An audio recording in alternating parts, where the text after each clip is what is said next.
I don't think Ken Pozek needs an introduction. I think everybody kind of knows who he is. However, for those of you who don't know who he is, I did want to share something and see if maybe this might jot everyone's memory just a little bit. It's been 2 long years since we've all been together in one place, learning and growing together. And now on February 19th through the 22nd, here in Orlando, Florida, we're going to have an opportunity to see each other once again and grow both personally and professionally. Orlando, Florida is known worldwide for its theme parks, from Disney to Universal, SeaWorld, Gatorland, Legoland. There's a ton of stuff to do and see here. But even beyond that, we've got an emerging food scene and honestly endless things to do. So whether you're doing an escape room on iDrive or you're escaping from Gringotts over in Harry Potter World, whether you're having the world's best cookies at Gideon's or you're having a Mickey ice cream on Main Street, you're going to have an amazing time here in Orlando, Florida. In-person tickets are still available, so make sure you jump online today, and I'll see you soon. Great video. How'd you get the close-ups on the ride? That was my videographer sitting in the seat in front of us, and then we had drone shots. We had a whole bunch of stuff, which was kind of wild. It's fun times. Brilliant. So I thought that was pretty awesome. Now we've all known Ken Pozek, and I think the video that kind of made you at least a little famous here in my market center was one you did with Shaquille O'Neal's house, and then comparing it to what 17 million can get you in Miami. Loved it. But we've definitely learned a lot from you, man, and we wanted to bring you over so that the rest of the region can hear your story, can hear what you've done, how you started in YouTube, and how the platform has gotten where the platform has gotten you.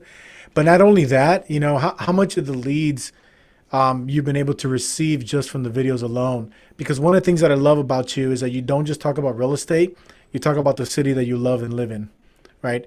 And I think that's what's really engaged the most people to subscribe into your channel. So why don't you tell us a little bit about that, brother? Yeah. Well, first off, thanks guys for having me out today. I really appreciate everybody hanging out on a Tuesday afternoon. It's beautiful where I'm at. I don't know about you guys, but like this is, I didn't grow up in Florida where I'm from. It's like 20 degrees out and like cloudy and depressing, which is why I live in Florida now. But just a quick overview of the journey. And then I'll get into sort of the main thing I wanted to chat with you guys about today. So main thing, we moved here, my wife and I, late 2016, and I didn't know content creation. I didn't really do YouTube or any of that. I was very old school when I lived in Michigan and was selling. It was like farming, open houses, database, that kind of thing. And when I moved here, I had, you know, some money saved up in the bank to be okay financially, but I was like, where do I invest my time? Where do I invest my money? And, you know, 2017, I found YouTube. A friend of mine in Jacksonville was like, hey, I'm doing these YouTube videos. Every once in a while, people reach out to me. And I was like, I think I can do that. I think we can make this work. So I put out over 100 videos in like 3.5 months. And one of those, which was like the top 10 things you didn't know about Celebration Florida, took off. And I started getting leads. And I was like, okay, I think I'm onto something here. And so fast forward to today. My team and I, we're just about to crack 80 million year to date. 40 million of our 40% of that is from YouTube and from the content creation that we create. So the goal this year is 200 million, 400 sides, and you know, so far we're right on track. So that's a little bit about me. That is awesome. Well, thank you for sharing that. And I know you had some great pointers to bring today in reference to YouTube and content and everything. So if you can please share that. Yeah. So really the thing I want to talk about today is because, you know, YouTube is amazing and, you know, but whether you're on Instagram, YouTube, you build a newsletter, you build a big database, whatever it is, there's really like 4 keys to content creation and being successful in whatever medium that you decide to go in. So I love YouTube. I could talk about YouTube forever, and we can dive into your questions. Make sure you put them in the comments down below.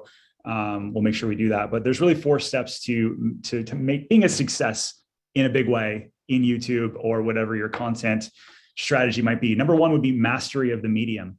So if you're going to choose Instagram or YouTube, getting all in on that one thing. Like we've all heard, you know, what's the one thing that you could do for your business that by doing it would make everything easier or unnecessary? For us, that was been YouTube. from a lead gen perspective, from a hiring perspective, from a database marketing perspective, YouTube has far and away been the best thing I've ever done for my business.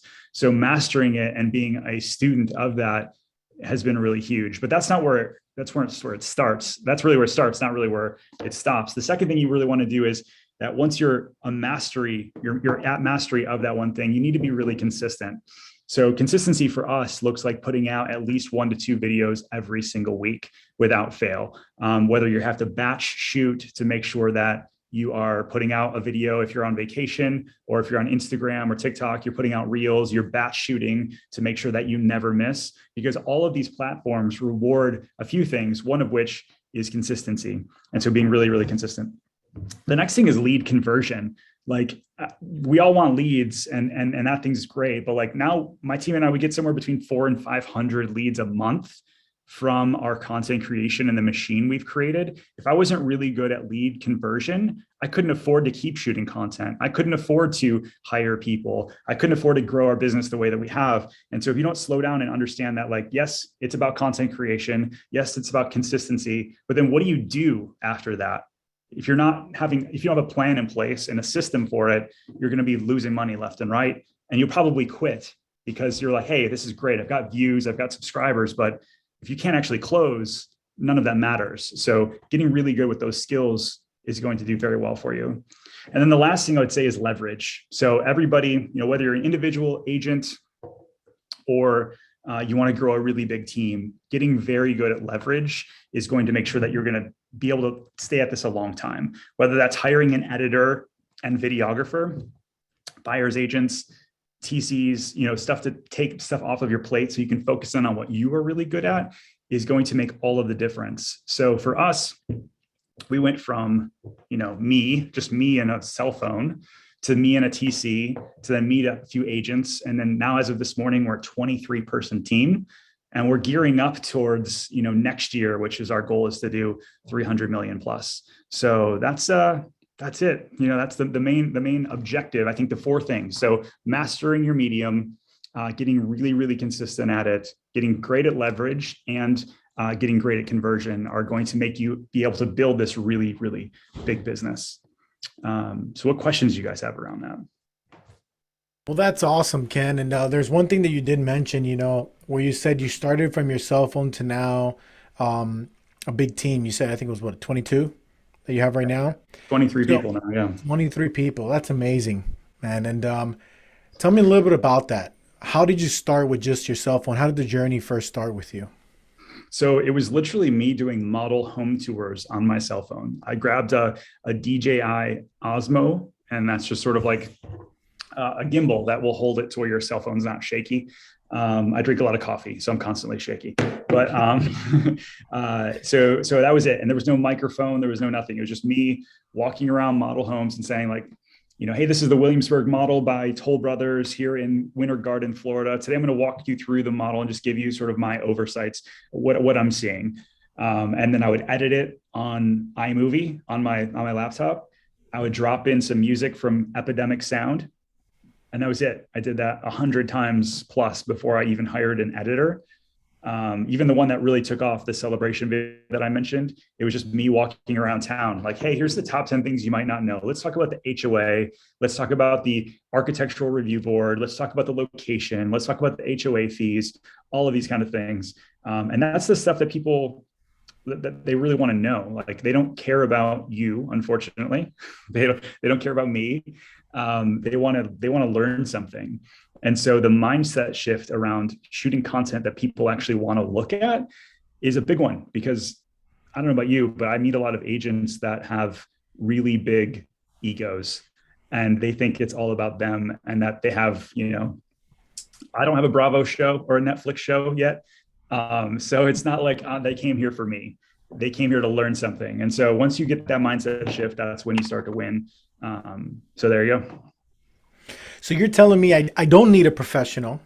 I don't need a whole entire videographer and media team and everything. I can do it just with my phone and iMovie, right? And just start off with just doing content. It doesn't have to be perfect, but you That's do right. need to at least start.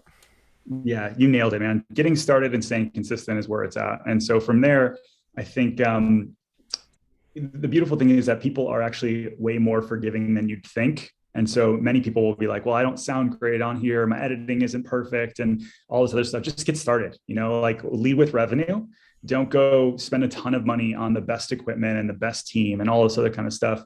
Lead with revenue. And so for me, it was like, I put out all these videos until I had a few closings. And then after that, I hired an editor, and the editor cost me like $80 a video, nothing crazy. I'm putting out one a week at that point. So it's $300 a month for a whole pillar of my business. And then eventually, now today we have a videographer and, videographer on staff who basically does editing and everything else for us. Errol, Jared Rutherford just put the exact question I was going to ask him in the chat. Why don't you go into that? That's a good question. Yeah. Yep. So time blocking. So for me, time blocking, it's every Thursday, typically from 8:30 to 12:30. We block out time to shoot content. Every once in a while, I'll do it in the evening. If it's like a talking head video, like me sitting at my home office and just talking about, like, if you look at my YouTube channel from today, that was a talking head video that I did at home. I did that at like 11 o'clock at night. But if I'm with my videographer editor, like we're out every Thursday from 8:30 to 12:30. It's on my calendar. We never miss, unless he's traveling or I'm traveling. And that's why we batch shoot. We typically shoot 2 videos during that time. So that way I'm getting ahead with my content if I can. What does that investment look like? Because you're using a videographer, you said, right? Yeah, I mean, so it really depends on how much they're going to do versus how much you're going to do. So for me, like I location scout, I do all the title research, I do all of the video research. They just show up, shoot, edit, right? And so I pay for Epidemic Sound. I pay for Storyblocks, which is Storyblocks is like a place you can buy B-roll from. So I do a lot of the heavy lifting. So because that the video, the price is a little bit lower. I also guarantee via, like, I'm contractually obligated to put together 75 pieces of content with him for the next year. So he knows regardless that he's going to get paid for me, whether I show up or not. So there's like some different things that you can do to play with that. So he knows that he's going to get the money. I know I'm going to get the content, and it keeps me really accountable. So on average, we pay about $500 a video to put out at this point. So that's, drone, videographer, editing, all that good stuff. But if you're not doing all of that, you might be paying a lot more. If I've actually quoted this out with other people, it's like $2,000 a video on like a one-off sort of deal. So it just depends on what you're looking to do. Good point. How do you come up with your own content? Yeah, so I think you got to look at, again, what are people searching for? What are they trying to learn? So if you're, in Miami, give me like some suburbs around Miami. Miami would be a tough one to rank for. Let's say Wynwood. Wynwood. Wynwood. Okay, great. Coral Gables, Wynwood. Some people are chiming in. Great. So those would be easier to rank for because there's probably already really big agents or developers or something around Miami. It would be a harder keyword to rank for. So as a new channel, you want to kind of go really more niche. So it would be like moving to Coral Gables, moving to Miami Lakes, moving to Wynwood, right? Living in sort of things, right? These are things that people are going to Google. And so how do you know what people are already Googling? Well, one, you can go to google.com and go to the search bar and start typing in moving to Coral. And then if it finishes the sentence for you, you know that's a good term. That Google is signaling to you that there's people that are already searching for that. Okay. Once you start, again, lead with revenue, that's free. Once you have some closings or you've got some money set aside you want to invest, I use a program called Morning Fame, morningfa.me.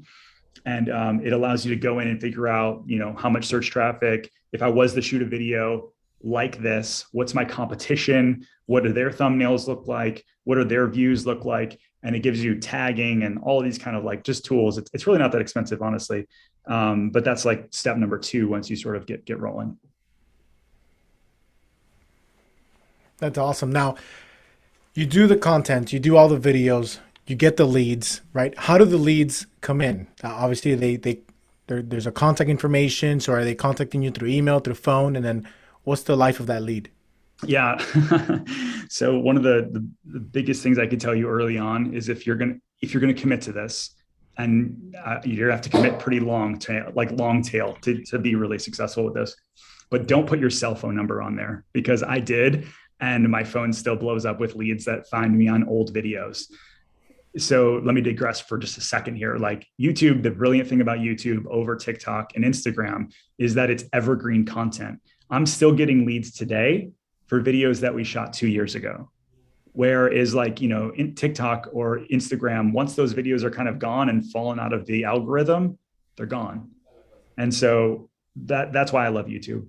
Going back here, I still get people calling me on my cell phone because 2-3 years ago, I used to put it on my phone and they would call me, or on my videos, and they would call me and they'd say, hey, listen, I found you on YouTube. We're moving to the area, or we have a house to sell in the area. We want to meet with you. Today, basically they email info@pozekgroup.com or call a call fire number that we have set up that goes directly to our ISA department. And they say, hey, listen, so tell me a little bit about yourself. Like one of the ladies we have in our ISA department, she was at like Disney for 13 years. And so she's just like loves on them. It's just like, hey, so tell me a little bit about what you're looking for. What's your motivation? What are you looking to invest here? Are you looking to move here? How can we best help? And they get as much information as possible. Then towards the end, it's like, hey, you know who I think Ken would really want you to work with is going to be Brianna, because she crushes it in the short-term rental market. When would be a good time for Brianna to reach out? And that's kind of like our system at this point. That is brilliant. I love that. So you do have then some dedicated ISAs. Are they in-house or are they VAs? Yeah, so they're both in-house. We just hired our second one. And so they're both in-house here locally. That's amazing. Just real quick, do you have any other lead gen levers you're pulling besides just YouTube? Yeah, so YouTube's by far our biggest one, but we have our top 5 would be like, we've got farming, agent referrals, our personal sphere, which we get a ton from, YouTube, and we do a little bit of pay-per-click, not a ton though. The budget wouldn't impress you. And what's is YouTube going to be your highest performing lever? By far. Yeah, by far. It's our most profitable and our most, so think about like, if I spend $50,000 or $60,000 on content last year we closed $1.4 million in GCI from YouTube. Like verifiable, these people called us, emailed us, we found you on YouTube, we want to work with you. Now that doesn't include the sphere deals that we get, because like, I don't know, like you guys, like before I started doing YouTube, it was like, okay, I know I need to do a 36 touch, but what the heck do I send? Do I send a apple pie recipe? Oh, like how many mortgage updates can you get to where your clients actually care? They typically don't. So we send a weekly email that includes our video that we put on YouTube, as well as some market stats down below, and we get a massive open rate. And so we actually brought on now bloggers that help us build out this whole like media team that we're creating, because I'm trying to get to 1,000 units within the next 2 years. So we're really going hard after the media stuff. But yeah, that's how it gets solved.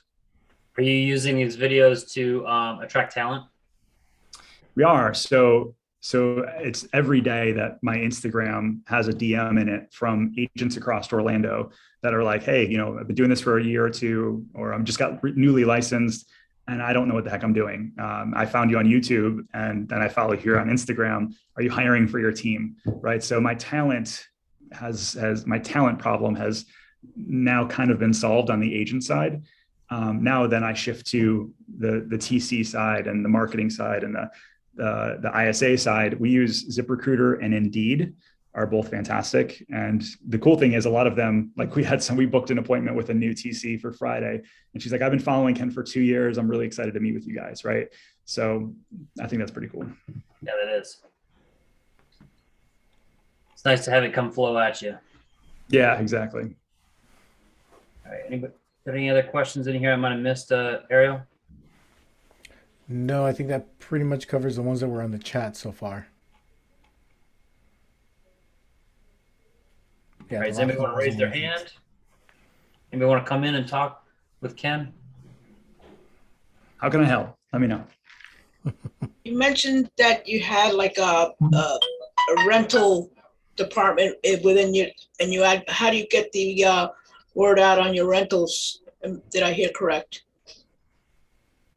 Nope, not on the rental side. Okay, I thought I heard that. Okay. No, that's okay. I mean, I own some rentals, and that's been great. Okay, But, maybe that's what you were saying. Okay. yeah, no, but I mean that was no, we don't do many rentals in this area because property management's Okay. Well, beast. the reason I asked that is because I've always talked to Brett here because he always gives me good advice on things. Because I do property management as well here in our area, and that's in the Port Charlotte area. Um, I can't find somebody that actually would help me with the leverage, the bookkeeping part of it. I've been trying, and it just fell through the couple people that I had. So I kind of find myself doing that end of it, especially around the beginning of the month, and then also doing the sales. I mean, the money is great, but I find myself getting more and more inundated, Bogged you know, down. right. And that would be my thing is because, and what we discussed yesterday is possibly maybe just selling my portion of the rental part and just doing sales. But I've been considering it only because it's getting harder and harder, Yeah. but the rentals are not coming in as well either as they used to People are because of selling. this market. Right, exactly. Yeah. So, Yeah, I mean, I would look to your sphere of past clients and see who you could partner up with, and hopefully maybe you don't need right. to go on. But yeah, that's what I would do. And I'm finding that I'm doing more sales and I'm using my sphere of influence in this market center that I am, and it's been working out on the sales part. Yeah. Well, I mean, there's the now money in sales, and the long term play is with the rentals, right? You get the multiple streams of income. Yeah. Yeah. We got Thank three you. more questions teed up for you. Errol's going to take the first one. All right. Well, we have Chris here who raised his hand. Chris, go ahead. Unmute yourself. Hey, Ken. This is probably the second or third time I've seen you speak, and I love watching you and the things you do. It's really cool. And I know a lot of people probably see what you do and you're like, oh man, he's got all this team and all these people to help him and all the funds to do it and build a limiting belief around that. So what's the one thing someone can do to start creating video content such that by doing so would make everything else easier or unnecessary? So, I mean, again, like you just picking up your phone and thinking about the next 5 videos that you're going to shoot. Everybody can do a living to or moving in video and shoot it and get it edited. Either go to upwork.com and find an editor for $50 to $100 or try it yourself. And just put that on your schedule and go shoot the next 5. They're not that hard. Like you're going to do essentially an intro, 3 or 4 points in the middle, and then an outro with a call to action. And I would always say your intro should not be about you. It's just really quick about what's going to be on the video. So, hey, today you're going to learn about the top 3 reasons why Coral Gables is the biggest, the fastest growing place in all of Miami or whatever it is, right? And then get right into it. And then at the end, you're going to do the call to action of like, hit the subscribe button if you got any value out of this video at all. And we're putting out videos every single week, right? And then you batch shoot that now for the next 4 or 5 weeks. And if you do that for 3 to 4 months straight, like my boy Paul is in here somewhere, he's a stud. He'll tell you, it takes a while. It takes 4 or 5 months to get going, but then all of a sudden it's like slowly, then suddenly. I mean, we went from like a lead a month to a lead a week to 10 to 15 leads a day within 2 years. And they're like the most low funnel leads that you'd ever find. They're so much better. They're like a sphere lead. If like your best friend called you and said, hey, I've got somebody that needs to buy or sell, that's how good the leads are. And so by doing that, all of a sudden you're leading with revenue in a really big way because you're not paying Zillow $10,000 per closing just to make 2 or 3. You're actually owning that asset, and it's something that will pay off for you for years to come. Is that helpful? Totally. And then I had one other question. Yeah. I love how you've come from contribution and all this, and you've taken what you've learned and what the success you've experienced and sharing it with everyone else. How has that impacted your business? Man, that's huge. So agent referrals are definitely in our top 5 pillars. And so by doing this, by teaching everybody that I can teach about this and how it's changed our business and our life, hopefully you guys are going to remember that in one way or the other. We also have a whole agent referral sort of email program that we put together that just gives away our stuff for free. And that hopefully, in that you guys will remember us when we're looking when we're looking to play something in Orlando. So for us, that's been a really big piece on the agent referral side. We get probably, 15 to 20 agent referrals a month. So it's definitely helped. That's incredible. Thanks, Ken. Yeah, man. Thank you. Appreciate it. Paul, you're up next. Mr. Ken, how are you, sir? What's up, stud? Hey, buddy. Hey, so the question is live stream. So I've been watching you, and I saw you really started to go heavy on the live stream. I've watched it just continuously grow as the people who come on and watch on Saturdays. Is it as important for me to do my live stream on a consistent day, like every Thursday is what I've been trying to do, Thursday at 6, or like the way we do the videos every week? Or could you alternate with a video on a Thursday, but then a live on the following Thursday? What do you feel about that? So I do my lives every other Saturday, but then I alternate with a posted video every other Saturday. But okay. I tell the audience this as well. So I'm like, hey, so next week I'm going live, or hey, I'll see you in 2 weeks the next time I'm going live. And then I'll use the community feature in YouTube to let them know, hey, by the way, I'm going live Saturday at 1:00. Don't forget, mark your calendars. And then I use StreamYard. I think you do as well, right? Yeah. So it allows you to post it way ahead of time. So then people get alerted like, hey, the Ken's going to go live this weekend. So I would definitely use that feature early and often. I just changed it up, man. The other day, I asked the community, I said, hey, I've got this, it was Keller Williams event. I'm like, I'm going to be at an industry event this Saturday. I won't be able to go live. If you guys had to pick, when would you want me to go live? And then I just went live when I had the majority of people. I had like hundreds of people vote. And dude, I had my best live ever. It was like I had 253 people watch live, and then like thousands of people watch after that. So I think that alert your audience, let them know when you're going live, so you've got a good turnout, and be consistent with it. And then using that polls feature, I think is a big one. Yeah, community tab's pretty cool. By the way, I will say, someone said about you sharing. Ken is one of the most sharing guys. He has been super helpful for my growth and a bunch of our friends who are trying to do this same YouTube thing. So I appreciate it, brother. Yeah, thank you. Appreciate you big time. Yeah. Keep pushing. Thanks. All right, James. Hey, Ken, a big fan of your work. I'm here in West Boynton Beach, same as Paul's office, doing a lot of videos. My big question is the lead conversion, going back to lead conversion. You said you had 2 live in-house ISAs. What do you do after hours? Because I'm assuming that you get stuff 24/7 coming in. So what about the phone calls? And then what do you do with the emails come through as far as technology to respond to them in a timely manner? Yeah. So, man, I wish we had 24/7 coverage. We don't. We just have 7-day-a-week coverage, and it's like 9 to 5. And so the beautiful thing about it is that, we've all heard speed to lead. And if you don't get 2 of them within 6 minutes, you're never going to convert them, and all of these kind of things.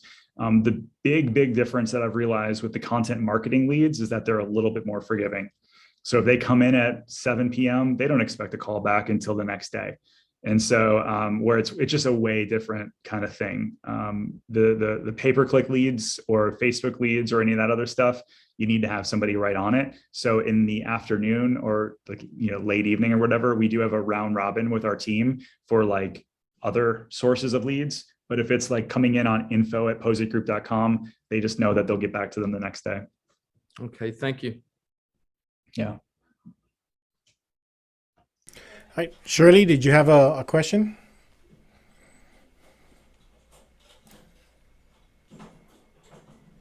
You gotta unmute yourself. Yeah, you're muted, Shirley. Sorry. I just wanted you to, you mentioned uploading music. So you shoot the video. So you go out and you shoot this beautiful video of Biscayne Bay. Mm-hmm. And then, so you got the video. So then you upload, if I understand you correctly, you upload music, and how do we edit on, if we're taking this on our iPhone? Yep. So I shoot it on my iPhone, and then I plug my iPhone into my computer and just drag the video over into iMovie. So I have a Mac. I'm sure there's an equivalent QuickTime or something like that on a Windows machine if you have one, but you're just going to drag it onto the timeline. And then I use a program called Epidemic Sound. And you can, if it's like say you're showing this like sick Mediterranean house on the bay, and you want to have a little like little, kind of music, get it people pumped. You can actually type in on Epidemic Sound the kind of vibe you're looking for, and it'll give you all of these suggestions. And then you just drag that onto the timeline, and then you put a few little lower thirds, kind of like showing what you're looking at, showing the text on the screen. If you can use an iPhone, you can use iMovie. It's that easy. There's plenty of way more advanced kind of stuff. Right. But I would start with the easy kind of stuff. The simple stuff. Yeah. I suppose once you've done it, it's okay. Yeah, it gets easier and easier. Yeah. This is all fairly new to most people today, and there's a lot of components, but once you get into it, but it's very exciting. I mean, I can't wait to go out and shoot my video. And how long do you recommend? 1-2 minutes? Ooh, that Shirley's got the question of the day. This is a really important one. So we've all been in our brains pumped in that shorter videos are better, but actually YouTube rewards you for the length of time someone stays on your videos. So if you can shoot a video that's 10 minutes long, that's also engaging. That's a very important piece. It has to be something people actually care to watch. But if you can keep people on there longer, YouTube will say, hey, we're going to reward you because you kept people on our platform longer, and start pushing your content to other people that are searching. So it's a game though. You're constantly going into your analytics and saying, okay, on average, people are watching 60% of my videos. So I can go a little bit longer. But if you're oh, people are only watching 10% of my videos, maybe I need to shorten it up a little bit, or maybe I need to have a little bit, quicker transitions, or it's this constant kind of flow. Okay. Thank you. Yeah, of course. Palm Beach. Yo. Okay, so my question is, you said right now you have ISAs and people to funnel the leads. So in the beginning, you mentioned that you had the email and your personal number. So do you find that the email, capturing people via email, is just as useful? So should I get a Google number plus an email, or would email suffice? Okay. I would get a Google number and an email. I would say, because you want to meet people wherever they're at, and some people want to call you and hear your voice. And so get a Google number now that forwards to your cell phone. And then that becomes proof of concept for you, because if you start getting calls, you're oh, this is working, and you can track it that way. So 50% of the people will reach out via phone, 50% will reach out via email, and that's totally cool. So just have a system for both. And I would set up your email now. What's your website? Elisa C at KW. You're breaking up there a minute. My KW website? Yeah, or whatever your website is. Yeah. Yeah, Elisa C at KW. That's the one I use. Oh, cool. Okay, so I would come up with some sort of info at, or something. Have a separate one that eventually you could forward to a buyer's agent or an ISA, or just so that you can track it, right? Because if you say this email all the time on these YouTube videos, and now you're getting leads here, now it's working, right? So just always track along the way. Okay, thank you. Reina, hi. Hi, how are you? Hey there. Thank you for the opportunity. You are so amazing. Anyway, my question is, you mentioned that to edit, to put some music, you go into iMovie and you use Epidemic, sound. What do you use when you have, a Samsung or another? A Samsung? Yeah. Yeah, it's the same. Yeah. So Epidemic Sound is just a website that gives you royalty-free music. So you can't if you're going to upload a video to YouTube, you can't use Jay-Z, because YouTube will then say there's copyright. Now we got to put ads on here and then send Jay-Z his money. Right. And so if you're using a royalty-free kind of website, there's a bunch of them out there. YouTube actually has royalty-free music you can download for free as well. But we just like the Epidemic Sound platform.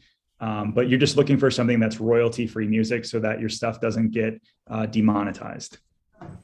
Thank you. Yeah, of course.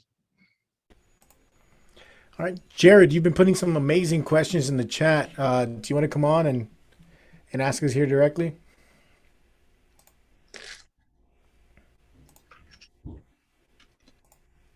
Jared, you still with us? Yeah, sorry about that. Yeah, so I had a few questions, and I had the privilege of talking to Ken as well. For a new channel, you mentioned it. You said gradually, then suddenly. For a new channel, how long before you really start to see your traction and growth? With assuming consistency.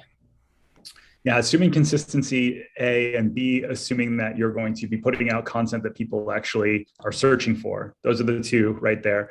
I would think that you could probably start out gaining 10 to 40 subscribers a month for the first year. I would think, like, if I was going to start over again, I think I could get a new channel from 0 to 1,000 subs in 6 months. And then year 2, probably 5,000, and year 3, 10,000 plus. So that's the track I would shoot for. Now, okay, like the big thing everybody always tries to get is to 1,000 so they can monetize their channel and all these other kind of things. I don't think it's that important to monetize super early because you're not making that much money. Even now, like I get 200,000 views a month on my channel, and I think I make $900. Not a huge life-changing number, but that would be the trajectory I would probably shoot for. If you're being consistent and shooting content that people are actually searching for, that's the play. Excellent, thank you. And one more before I go. I mean, if you were starting over and you could go back and change one thing that you did, with your business, what specifically would you go back and change or do differently? So when I first started out, I was doing like 1, 2, 3 Main Street model home tour, right? Like nobody's searching for that, right? So it was like nobody. But if I was going to do like new construction in Winter Garden, people would have searched for that all day long, right? Because I know people are there. That's where the eyeballs are looking. So early on, I was like really hyper focused, and it was just nobody's looking. So I would reverse engineer it. Start with the title first, then think in your mind the thumbnail of what the thumbnail is going to look like, then go shoot the video. Instead of what most people do, go shoot a video they think is cool, and then try to match it to a title or thumbnail. Awesome. Thank you, Ken. Anytime, man. Good to see you again. Yeah, you as well. That's a good point. That was good. There was another question here. What's being your most watched video and why? There was a Compass agent that listed Shaq's house, and the house had been on the market for like 4 years. So I just called her up. I'm like, hey, I want to do a tour of Shaq's house with you. And she said, sure. And so yeah, I think we're 10,000 views away from 1 million views, which is kind of cool. So that one's done really well for me. View wise, right? I have not sold any $10 million houses from it, but I have sold a handful of multi-million-dollar houses from it. So that was pretty cool. It's interesting, and I don't know how much more time we have. If you think about the content that you're shooting, if you're going to go shoot luxury homes, like Paul, if he's out there shooting $3-4 million houses, most likely you're not going to get $3-4 million buyers. You're going to get $1 to $2 million buyers. If you go out and shoot a video on what does $1 million buy you in Coral Gables, you're going to get a bunch of people from the $500,000 to $700,000 range. I don't know why it works that way, but people usually they watch the videos that are at a higher price point, and then they come in a little bit under. I don't know why, but it 100% across the board works that way. But yeah, anyways, little tidbit there for you. So one of the, just want to iterate on that. One of the things that I liked about that video was it wasn't your listing. You contacted this listing agent and said, hey, I love your property and I'd love to just kind of do a little tour or something with you. And you acknowledged in your video that it was her property. She's the listing agent, right? Yep. And she gave the tour and all that. And I think that's great. I think sometimes we limit ourselves in saying, well, I don't have a house to show, or I don't have a listing, or I don't have this, I don't have that. Where a lot of times others will let you film their own, right? 100%. Yeah. You don't know if that could have helped and maybe brought that buyer after it being so many years, on the market. Yeah. It's interesting how by just asking the question, people say yes sometimes, and let me be really clear. There's plenty of developers and builders that I call that are heck no, I've got my own marketing, I'm good. And that's okay too, right? I didn't call one for sale by owner and they said no, and then I stopped calling for sale by owners. I'm going to keep calling, right, until you get the yes. And so it's interesting now, literally as right before we got on here, I had a developer reach out to me from my YouTube channel and he said, hey, at this spec house I'm getting ready to finish, would you want to go maybe do a video with me? And now I get to be choosy. I get to be the one that's like, no, I'm good. I've already done a video in that area, or no, whatever. But yeah, just ask that question and be bold. Hey, Ken, another question that Jared had asked is, what's important to you about that 1,000 units that you have a goal of? So now I'm really, really high on like building out my team's goals. And so like, one of my team members last year, she bought her first investment property, got debt free, made hundreds of thousands of dollars. And now I just want to do that as many times as possible. And so the 1,000 units would get us to be, especially in our price point, we'd be the number one agent and number one team in Orlando, and probably bigger than most brokerages as well. And so to me, that just seems like a fun thing to tackle. and so it's more like just a passion project. I really love content. Like I love it. And so the fact that I can dig really, really deep on doing more of that, the more houses I sell funds more cool content. And so for me, if I can get to 1,000 units, that means I'm probably in content creation mode full time. And that's my dream. So there you go. That's awesome. Now, there was in the chat a follow-up question to talking about the listing agents, right? How do you approach the other listing agents so that they will want for you to tour their home? So so here's how I would do this, right? Is if I saw a listing pop up, and especially if it's like vacant, because that becomes really easy, but just say, hey, listen, I've got a YouTube channel that I send out to my database of thousands of people, because you don't need thousands of subscribers to make it sound like you've got a really big audience, because all of us have a database that we should be sending this stuff to anyways, right? So like, hey, I was wondering, I've got a database of thousands of people here locally and abroad. And do you mind if I just maybe stop by and shoot a video at your listing at 123 Main Street? And that's how I would approach it. They can be there, and you can even say like, you can be there, not be there, totally up to you. And if you're there, I'll make sure I give you a shout out. And if you're not, it's cool too. And just get it in writing. Like just get some, like, builders will be probably your easiest in, because they all want content. They don't have the time to shoot content. And so, but I always get it in writing, via email, that they're allowing you to do this, and also market the property. And then in the description on YouTube, if it is listed by another agent, just to be like, listed by so-and-so at this brokerage. But 99% of the time, they're just going to call you directly because you're the one on video. So the next question was, they're seeing the quality in your videos, which is amazing. Mm-hmm. What professional equipment do you recommend in reference to cameras, mics, lights? Yeah. So again, when you start out, you could just use your cell phone. Don't go crazy. The only thing I would go buy is a gimbal first. And then now, like at home, when I'm shooting a talking head video, I use a Canon 5D Mark IV, which is way overkill, but it makes the background like all blurry and like me super sharp. I use a Yeti Blue mic, and you get just 2 ring lights, angle them down on a 45-degree angle, and it'll make you look really good, especially wear glasses, because you don't want 2 ring lights lighting up your face. But that's kind of my setup at home. It's nothing crazy. Now we have Johanna here. Once I put my phone number for promoting my real estate business, and my phone exploded with random people from all over the world with no interest in purchasing real estate. How do you filter that? I had a kid from Columbus, Ohio, that called me, I kid you not, 20 plus times to ask me if I could let Shaq know that he was a really big fan. And, first couple of times I took the call, and then eventually I blocked him, because I just couldn't keep it up.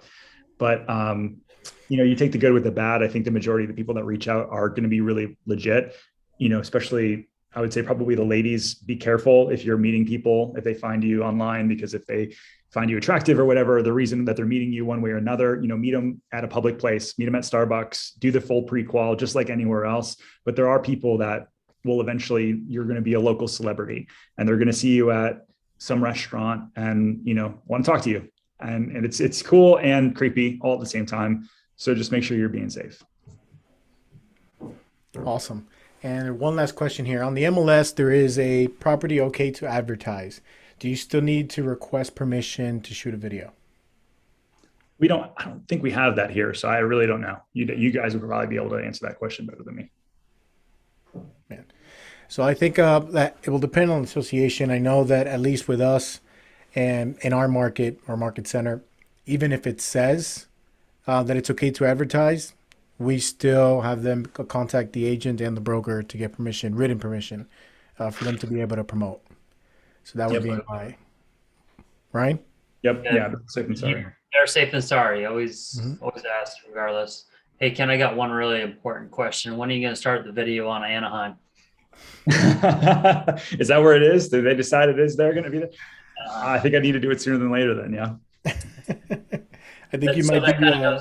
My real question is how long does it take you to usually create content like that? Like, for example, that Orlando one, how long did it take you to create that? And how long ahead of time do you try and get that prepared? You guys are gonna, Brett says Disney World to Disneyland. That's very cool. That's true. So you're gonna hate this because we literally, we grabbed dinner, my videographer and I sketched it on a piece of paper. I said, here's the shots that I want and here's what I want it to look like. And then we went and shot it in 25 minutes. He edited it and had it back to me the next day. So it was pretty darn quick. But awesome. But like visually, I can sit there and talk about like, okay, I want the shot of the Orlando Eye. Here's kind of what I'm thinking with the escalator. Here's what I want to say. Here's the 4 breakdowns of the different shots. And I just from experience, I can do that, right? That probably would have taken me hours before. Now we can kind of knock it out fairly quick, to where it doesn't take me much time. And if we want to send you leads, where do we send them to? info@pozekgroup.com. And like I said, I've got Bridget who, she's just going to love on your people, put them with an amazing agent on our team. We only hire experienced people at this point. And yeah, I appreciate the opportunity.